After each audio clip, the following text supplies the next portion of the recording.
Benvenuti su Il Portale di Storia. Oggi vi porteremo indietro nel tempo, in uno dei periodi più critici per l'impero romano, il III secolo d.C. Ma questa non è una storia qualsiasi. È la storia di un uomo che, partito da origini umilissime, riuscì a cambiare le sorti dell'intero impero. Il suo nome era Diocleziano, un nome che ancora oggi fa tremare la storia. Se vi appassionano le grandi figure storiche, il retroscena del potere e le decisioni che hanno cambiato il mondo, iscrivetevi al canale e attivate la campanella per non perdervi nessuna delle nostre epiche ricostruzioni. La storia di Diocleziano inizia avvolta nel mistero. A differenza di tanti imperatori, non era figlio di senatori né discendente di antiche dinastie. Diocleziano, o meglio, Diocle, come era chiamato in origine, nasce in Dalmazia. Ma già qui iniziano i dubbi. Forse a Doclea, forse a Salona, forse nel 243, forse nel 236 d.C. Non conosciamo neppure il nome della madre. Suo padre, uno scriba, un ex schiavo al servizio di un senatore romano. Ma proprio in questi dettagli sfocati c'è qualcosa di affascinante. Diocle non doveva essere nessuno, eppure divenne tutto. Nel mondo romano in crisi, l'unico ascensore sociale rimasto era l'esercito. E fu proprio qui che Diocle trovò la sua occasione. Grazie a una riforma voluta dall'imperatore Gallieno, anche i non aristocratici, persino i poveri, potevano fare carriera militare. Una rivoluzione silenziosa che cambiò la storia. Le legioni non erano più reclutate solo a Roma, ma anche nelle province. Ecco perché Diocle, figlio di nessuno, entra nell'esercito. Non come un soldato qualunque, ma come un giovane affamato di gloria, pronto a salire tutti i gradini del potere. In breve tempo diventa dux della Mesia, un'area strategica sul Danubio, poi capo della cavalleria imperiale, fino a diventare uno degli uomini più vicini all'imperatore Caro. Il 284 d.C. segna un punto di svolta.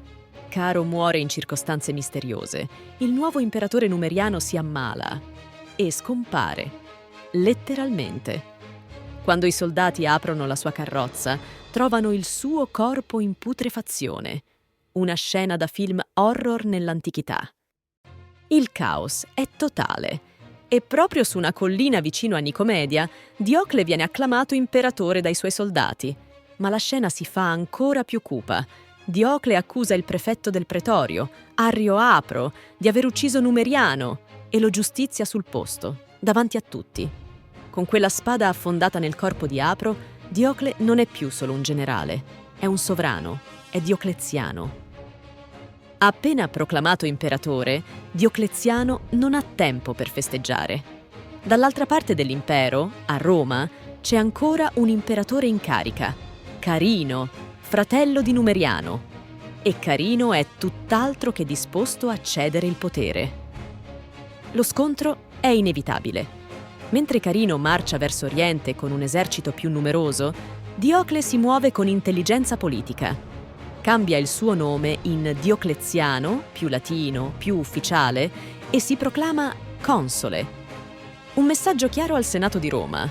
Non sono un barbaro usurpatore, ma un imperatore legittimo. Non solo. Affianca a sé un aristocratico influente, Cesonio Basso, per garantirsi il sostegno delle élite. E intanto promette terre, titoli e cariche a chiunque si unisca alla sua causa. Il suo esercito cresce e si fidelizza. Nel maggio del 285 d.C., i due eserciti si affrontano lungo il fiume Margus, nell'attuale Serbia. Carino sembra in vantaggio, con truppe più fresche e meglio addestrate. Ma Diocleziano ha giocato bene le sue carte. La battaglia, secondo alcune fonti, non inizia nemmeno. Il prefetto del pretorio di Carino, Aristobulo, lo tradisce e lo uccide. Una pugnalata che decide il destino dell'impero. Diocleziano, da vero statista, fa qualcosa di inaspettato. Grazie a tutti i comandanti e i soldati che avevano servito Carino. Nessuna epurazione, nessuna vendetta. Una mossa degna della clemenza cesariana. Vuole alleati, non nemici. Da quel momento Diocleziano è imperatore unico di Roma. Ma la vittoria sul campo è solo l'inizio. L'impero che Diocleziano eredita è in ginocchio. Siamo nel pieno della crisi del III secolo. Carestie, guerre civili, invasioni barbariche, svalutazione della moneta, disordine amministrativo. Gli imperatori si succedono come pedine impazzite. Regnano pochi mesi, poi vengono assassinati. È il tempo dell'anarchia militare, in cui i soldati decidono chi comanda e chi muore. Diocleziano capisce una cosa che nessun imperatore prima di lui aveva avuto il coraggio di ammettere. Un uomo solo non può governare un impero così grande. Nel 286 d.C. compie una mossa senza precedenti. Chiama accanto a sé il fidato generale Massimiano, lo nomina Cesare e poi lo eleva ad Augusto, rendendolo suo co-imperatore. Non è una scelta estetica, è una riforma del potere. Diocleziano governa l'Oriente, Massimiano l'Occidente. Il primo, consacrato a Giove, è il sovrano della saggezza. Il secondo, dedicato a Ercole, è il braccio armato. Una divisione simbolica, ma anche molto pratica. Da qui in poi, Roma non è più un impero centrato su una sola capitale, ma un sistema di potere decentrato, organizzato e, finalmente, funzionante. I due Augusti iniziano subito a operare.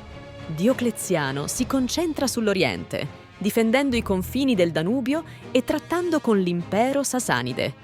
Ottiene una pace vantaggiosa e trasforma l'Armenia occidentale in provincia romana. Massimiano, intanto, combatte in Gallia contro i Bagaudi, ribelli interni che seminano il caos. Poi affronta Alemanni, Burgundi, Eruli e li schiaccia. Roma torna a respirare. Ma proprio mentre tutto sembra andare per il meglio, un nuovo nemico si profila all'orizzonte. Un uomo ambizioso, astuto, ribelle, Carausio, governatore della Britannia, che osa proclamarsi terzo imperatore. Ma questa, amici del Portale di Storia, è un'altra battaglia. Nel prossimo segmento vedremo come Diocleziano risponde a questa nuova minaccia e come nascerà una delle riforme più radicali dell'impero romano, la tetrarchia. Intanto scrivimi nei commenti: secondo te Diocleziano ha davvero agito per salvare Roma? O per costruire un potere assoluto attorno alla sua figura divina? Sono curioso di leggere il tuo parere.